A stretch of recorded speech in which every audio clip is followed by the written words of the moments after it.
I'm Charla Rich. I am a graduate of Sudan High School. I graduated in 1985.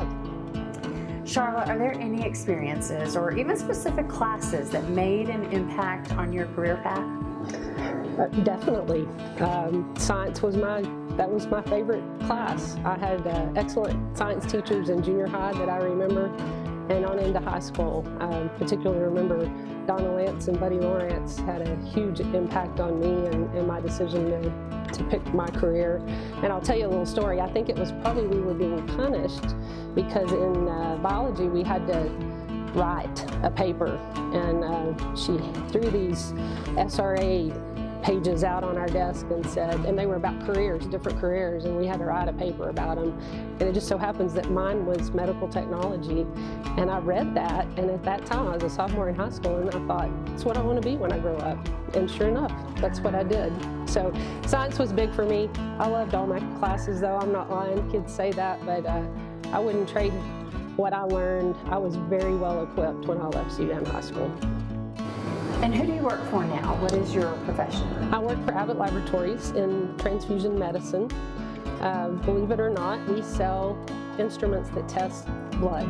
And so if you donate a unit of blood, they test it for infectious diseases to make sure it's safe to give to somebody. And our instruments test about 80% of the world's blood supply. So I have teams all over the world. And I travel all over the world. I live in Sudan, Texas, and I get to go all over the place, and we get the instruments set up and ready for blood banks to use. Do you think Sudan schools prepared you for success after high school? Absolutely. If so, how? I think back, I knew how to write a paper. I knew how to communicate. Communication is so important in what I do now. Being able even to communicate in an email. So being able to write, to read, to understand. We used to give Miss Sinatra a hard time about what do we need to be able to do this for in math, and yet I work daily in a spreadsheet, and I have to know how to calculate things and be able to use a spreadsheet. Sudan prepared me very well. I didn't have any issues. Even basketball and teaching leadership and the things that I was able to accomplish through that prepared me very well. Why do you feel Sudan ISD is so unique? I think because it's able to offer opportunities that other schools can't. And I was talking to somebody the other day that when I was in school in the 80s, we went to school knowing that someday we would graduate and go to college. That was never a question. I think Sudan has a higher expectation of its graduates and what its graduates can do and accomplish. And I think that's unique.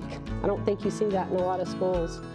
And so I don't know what our graduation rate is, but I'd say it's very high from a college perspective, and it prepared me. And I think that's unique, the opportunities that it gave me and what it prepared me for. So knowing what you know now, how important is it for our students to have the academic opportunities that were available to you? Well, I have a daughter that's a student now. We lived in the Dallas area, and when she was born, we came home.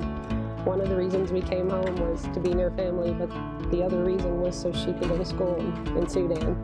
That meant so much to me, and the fact that teachers that taught me were still teaching at Sudan was a big deal for me, because I knew the quality of education I received, and I wanted her to have the same education. So very thankful for Sudan, and that my daughter also has the opportunity to go to school here.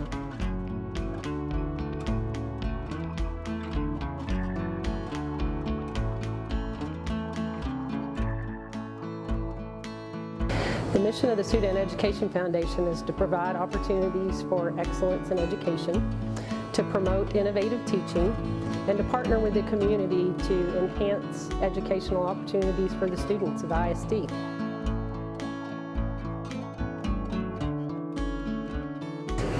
The way the Education Foundation got started, we had some board members that attended state convention, and they began to get lots of information about education foundations, and they were becoming very popular in the state of Texas at the time.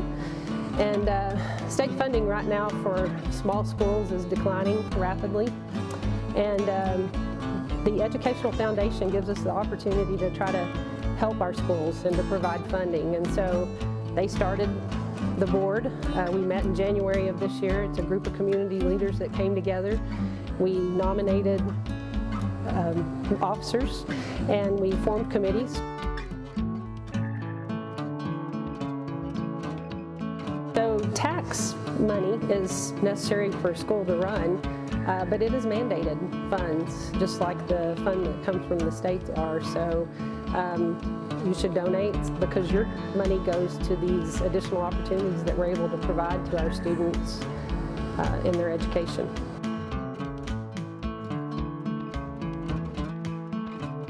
A 100% of the funding will go towards the Education Foundation. As much as possible will go towards funding programs for our students. Certainly we have operational costs that we have to cover for the Education Foundation, but we want your dollars to go towards the opportunities for the students.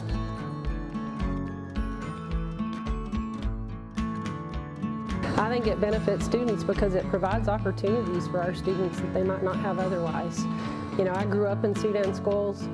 We've always been able to provide opportunities, additional programs for our students that benefit them as they go on with their education and into their careers. And so as state funding begins to decrease, those opportunities go away unless there's a way to bring in funding. So I'll give you an example. If the biology teacher comes and says, hey, if I had a cadaver for my A&P class, that would really help them to learn, she could write a grant and the money could be submitted to her to purchase that cadaver, and then our students have that opportunity to learn and utilize that in their education. So it enables us to help Sudan continue to stand out. We've always stood out. We've been able to provide opportunities to our students that schools around us haven't, even bigger schools, and so I think that's how it helps our students.